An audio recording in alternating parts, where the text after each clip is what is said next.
Dr. Mike, welcome to the Mel Robbins podcast. Thank you so much for having me. Thank you for taking time out of your busy schedule to be here for me and for the person who's with us. And speaking of the person who is here with us, they are probably feeling a little overwhelmed and burnt out and tired, maybe confused about what the best approach to take with their health is. And what I'd love to have you speak directly to is, how might my life change if I take everything to heart that you're about to share with us, the lies you're about to dispel, the truth you're about to share, and I apply it to my life? What might change?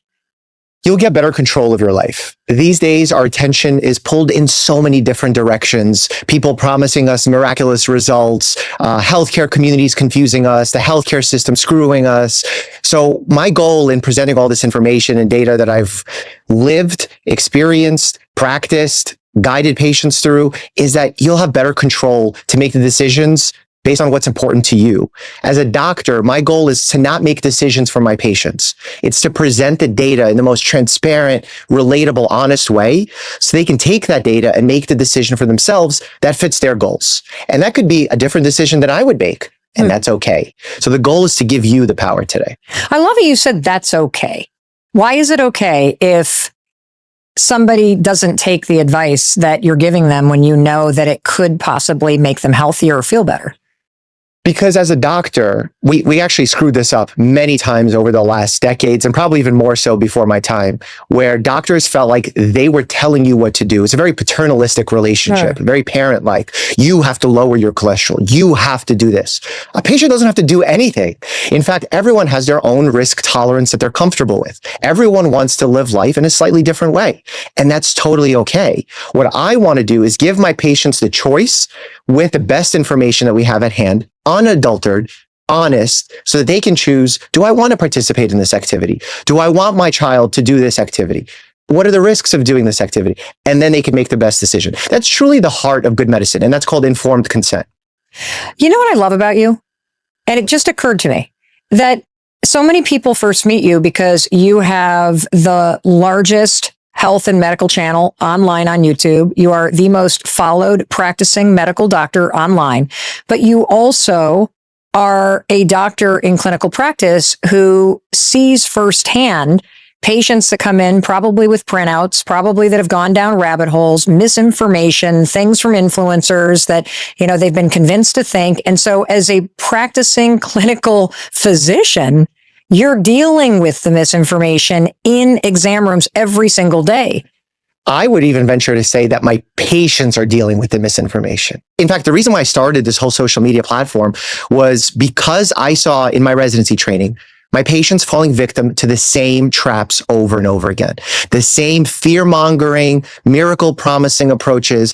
And I hated the fact that they wanted the best for themselves. They wanted to live a healthy lifestyle, but they were making bad choices because they were presented with inaccurate information or overhyped information, because the people who were best at selling these things were usually the ones with the biggest platforms. So the reason why I started out in making this content, trying to become the most followed doctor on social media, was simply to compete with all these loud voices who are leading my patients astray.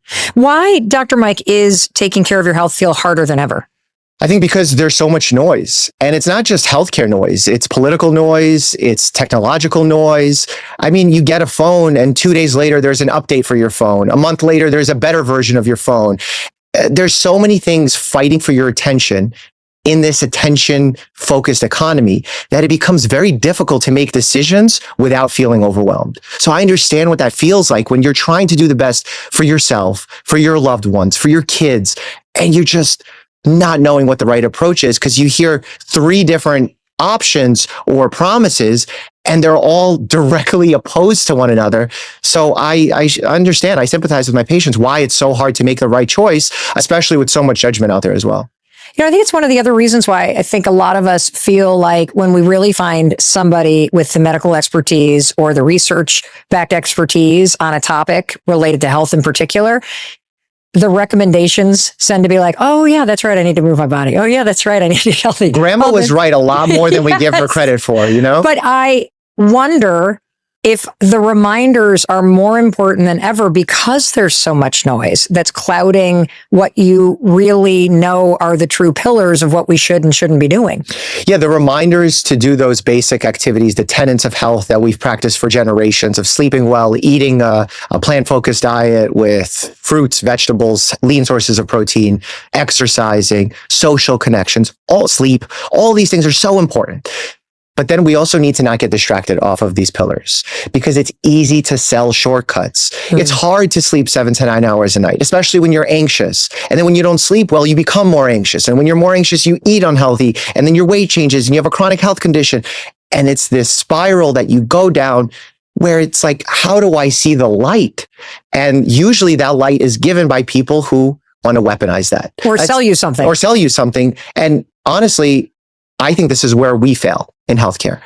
We have pushed patients away so far from believing that there is a light that we've lost that connection to our patients, and the bad actors have capitalized on it. The grifters are partying day in and day out because doctors have lost that alliance that we spent years building with our patients. And partially it's the healthcare system to blame, but also it's us. Well, I'm going to step in though and say it's also the fact that fear sells. Sure. And that when you start to like cast doubt on medical expertise, it builds distrust. Every time you go online. Yes. And this is not just for patients. Doctors fall victim to this too, because the first thing you organically want to do when you feel a symptom or you get a diagnosis is open your phone. And opening your phone these days and searching for a diagnosis or a symptom is literally like shaking a magic 8-ball. And the internet is a lot like this magic 8-ball, where no matter what question you ask, depending on which echo chamber you find yourself in, depending on who's digitally targeting the audience and demographic you're in, you're going to get a different answer. So it's even more nefarious than the traditional magic 8-ball. I think this is more honest because at least this is a little triangle shaped thing in here that has an equal chance at landing on both sides. But in real life, there's someone messing and pre-programming the magic 8-ball in order to make themselves money. And that's where it gets really scary. It's such a great visual because you're right. It is almost like pulling a slot machine or shaking that magic 8-ball. Depending upon who's targeting you, you're going to get a different response. Correct. And then based on what you searched, you're going to get served up more information, likely from people that want to sell you something or have you sign up for something. Correct. And what's funny is it sounds like I'm coming down on people making money or being financially successful. I am not. I am only doing that when people are doing it in lieu of giving people true informed consent. If they start hiding that informed consent or giving partial information in order to make a profit. I want revolutionaries to create new products, new surgeries, new medications to cure conditions, but I don't want it to be recommended without informed consent. I want people to be making the choice on good information. There are so many symptomatic issues in terms of the healthcare system, but what do you see as the biggest problems and who do they hurt the most? People who are busy. People who have jobs, multiple children under their care, multiple family members under their care. That is why people sometimes ask me, what is the most proud moment of your career? And it's my day-to-day job, taking care of patients at my community health center. The people who need the highest level of care are oftentimes the ones who are left behind by our system. In fact, most people in my position when they're healthcare providers, when they get a level of notoriety, the first thing they do is they enter concierge care. They enter a high-paying care system where they get paid huge sums of money to take care of patients. But what I'm most proud of is that we've created this very unique model where, because of my success on social media, I'm able to deliver that high level of concierge care to people who are underinsured, are uninsured completely. And they can ask me questions directly. They can text me. They can reach out on the electronic health record, where normally it's very difficult for the average doctor to do because they're facing all these pressures from the healthcare system where they have to see a specific number of patients. They have to get the right number of RVUs. That's our relative value units that we sometimes get judged. It's basically how doctors are judged on their productivity within a healthcare system. And some doctors have to perform a specific number of procedures, see a specific number of patients before they get their full salary, where I don't have to do that. I can just focus on making sure my patients are getting the best level of care. I wish I could be there for more patients, But the reality is, if you want to be a good doctor, a good primary care doctor for your patients, you can't shortcut the time.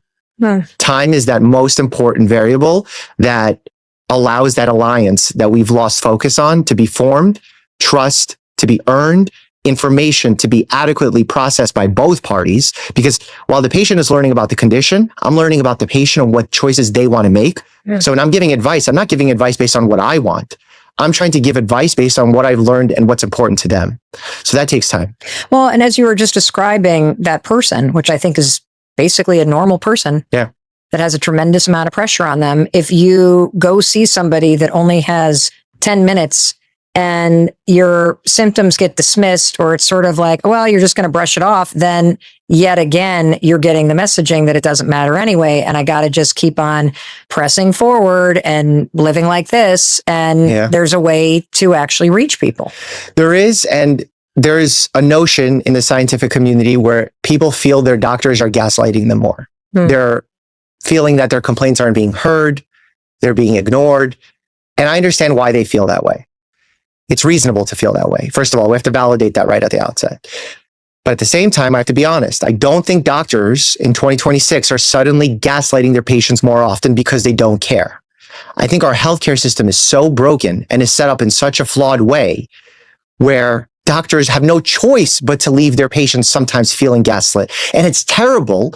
And that is what's also leading, on the flip side of the equation, doctors to feel more burnt out, more upset about the field than ever before, retiring earlier than ever before, because of this feeling where, oh my God, I want to do what's right by my patient, but the system doesn't allow me to do it at my best capacity. What are some of the things that you've heard people say, just for the person listening who may have felt funny after seeing a doc who was doing the best that they can in a broken system, that is gaslighting? Is it like denying symptoms? Like, what does that even look like? Yeah, sometimes because I will just say, I don't know that I've, at least in recent years, experienced it. Maybe it's because I'm bossy as hell. But I can see how somebody could be run over and feel like their symptoms are not being taken seriously. If you happen to be a more passive personality type, you don't have a caregiver by your side to advocate on your behalf, it's very easy for the healthcare system to leave you behind. I'm also a white woman. Yeah, also true. So I would imagine if you are a minority, if you don't have a lot of money for paying for bills, that's also increasing. Of course. How that might happen. You also have to figure, as a minority, you're living in a city where sometimes healthcare budgets are even more strained. Hospitals are more busy because they're shutting down in a lot of these inner cities. And as a result, there's more pressure on the ER to see more patients.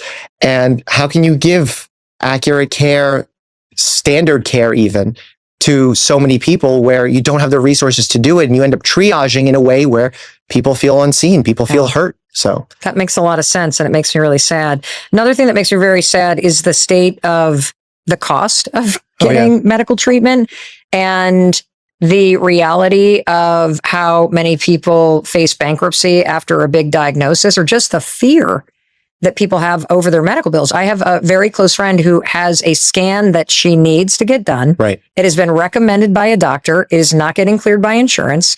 She is not getting it because she hasn't reached that kind of minimum payment that you need to make for it to be covered. And it feels like this weird, just unnecessary waiting game. What do you say to somebody who just opened a medical bill and they're panicked because they can't pay it? Whether or not they're panicked, whether or not it's a huge amount, argue everything. Argue every bill. You will get reductions on your bill. You will find resources to help pay your bill, financial aid to pay your bill. There are so many underutilized programs that just patients don't know because they get a bill and they assume they have to pay it. I'll give you a very specific example. There was a gentleman, I believe he was in Texas. He had a heart attack. Otherwise, healthy runner, teacher, good insurance, gets taken to an out-of-network hospital. It's not his choice. He's having a heart attack, but he's doing everything right. You have insurance, you have a job, you're taking care of your health, and yet you still have this unfortunate incident. Hundreds of thousands of dollars a bill to survive this heart attack. And what happens? He goes to the media, he tells his story, he explains how this predatory billing practices of this hospital system was taking advantage of him. The bill is reduced to $100. It's such a predatory system that you have to fight everything. And it's terrible that I have to put this on my already strained patients' backs, that I have to say, in addition to dealing with your depression, your anxiety, your cholesterol, your blood pressure, but hey, also call the billing department and fight with them. But if I don't say that, they may pay it and they may face bankruptcy. That's happening in our nation today. Dr. Mike, how do you fight a medical bill? Call the billing office. And what do you say? I want an explanation why I need to pay this, why my insurance isn't paying this. Reach out to the medical office that did the service. Sometimes, Mel, because I, as a doctor, am putting on medical reasons for why I'm ordering a certain test, they may not be the ones that the insurance company likes to be placed for that condition. And sometimes it's as simple as getting the doctor to say, oh, well, I also ordered it for this, and put another code in, boom, it's covered. Even worse, this is more aggravating. I order a basic antibiotic for my patient when they have a sinus infection. And because I'm ordering an electronic health record, I very quickly click the antibiotic. It was clindamycin. And I happen to order capsules. As a doctor, there's no difference between capsules and tablets in my mind. I get a denial. Patient's insurance doesn't pay for capsules, but they'll pay for tablets. The patient went to the pharmacy, got denied, goes home. I have to call the insurer, find this out, call the pharmacy, change this to tablets, tell the patient, hey, you got to go back. What an ineffective, terrible system. And every Disaster. one of us has been in that situation. Correct. And here's the worst part. In any given moment of time, most people aren't sick. Most people aren't interacting with this broken healthcare system. But the reality is, at one point, we all will. We will all get sick. We will all have to deal with this crap system. Doctor or not doctor, we will have to be a part of it. So if we don't advocate for this change, if we don't shine a light on these problems, it's only going to get worse. What's so sad about the whole thing is it could be fixed. Which is why I look to people who want to make Americans healthy again. And I say, please focus on the real problems that are driving our healthcare disaster. Let's not focus on some random ingredient in Skittles, titanium dioxide. That's not where our problems are. Those are PR wins. Those aren't actual healthcare wins. So the people that support those in administration that are wanting to make change, I feel bad for them the most because they're the ones that are being tricked right now. Because I want to be there for those patients. I want to help them get the best quality care. For the doctor to have a discussion. Well, do you want to take an approach that's a little bit less aggressive, less medication focused, more lifestyle focused, to give you back the time, to make sure that pharmaceutical companies aren't playing games with pharmacy benefit managers to make sure your medications cost more? Let's address those inequities where we'll get the best outcomes for our patients. Remains to be seen if that will happen. Well, if we were to put you in charge, what were the big things you would go after? Right away, transparency. The number one thing is we need to attack transparency. What does that mean?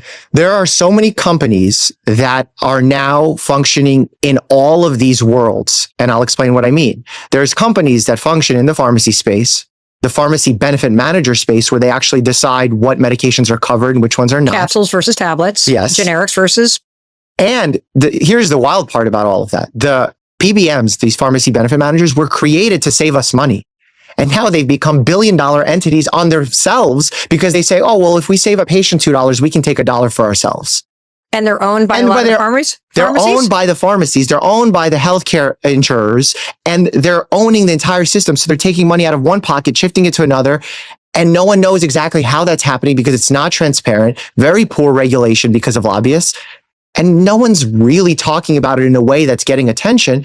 And as a result, they're allowed to make a lot of profit at our expense. That's disgusting. Yeah. Well, what the hell do we do? Fight for transparency. Support those who are going to bat for patients in this way where it's patient first. It sounds like a racket, honestly. It sounds like It is it a should be racket. illegal for a healthcare system to own a pharmacy and the pharmacy benefit management company at the same We should time. put you in charge. I don't want to be in charge of that. I like doing what I do because I feel like I'm doing what you're doing in a different way that I really want to try to distill down the information that we all deserve and shine a light on the renowned and respected experts in their fields and give them a global platform to be able to teach and to empower and to call out misinformation, to give people options that really empower them to make better decisions in their lives. Yeah. And so I'm not the expert. I feel like I'm the conduit for conversation and information to flow to somebody else. I mean, it's a lot like family medicine. How so? I am not necessarily the expert in all of these conditions. I'm the quarterback that translates the information from these experts because of my doctorate, being able to understand what they're saying and why they're making their certain recommendations. And over my years, becoming more expert in certain aspects of healthcare in order to distill that and be a conduit for my patients, to allow them to function in this broken healthcare system. And that's why family medicine is so fun. As you said, top to bottom, head to toe. I mean, there are patients that I've had on my OBGYN service that I've delivered their baby. Their baby is now my patient for 10 years. Their grandparents are my patient. And you get to watch the impact when you guide them in a good direction, where you allow them to make choices that they're proud of across the entire spectrum of their lives. It's truly beautiful. And it's sad because it's falling out of favor. Med students aren't picking primary care.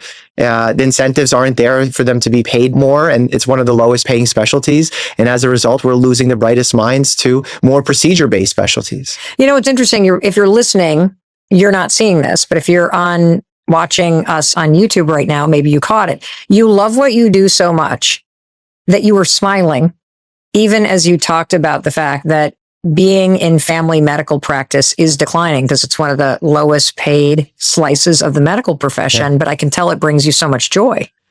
It really strikes at the heart of how twisted our incentives are in this country. Instead of focusing on what matters, which is mental health, lifestyle modifications, that's psychiatry, pediatrics, family medicine, that's not where our incentives are pointed at. Our incentives are pointed at who's putting the stent in, who's performing the surgery. And as a result, and how much profit is the healthcare system making? Exactly. Many patients don't have an established primary care doctor. They're relying on urgent cares, ERs, to function as their primary care doctors. But to be fair to those people that are seeing them as providers, they don't know them. They don't know their history. I have patients that when they walk into my room, I can tell that something is going on with them that they're not even vocalizing to me. I had a patient the other day. She came in for back pain. But in talking to her about how her life is going, just general conversation, she started telling me about some weird symptom that she had in the middle of the night just a few days ago. I throw the back pain conversation out the window and I say, we're focusing on your heart. I ask her to go see her cardiologist the next day. She goes see the cardiologist. Mel, she had a heart attack.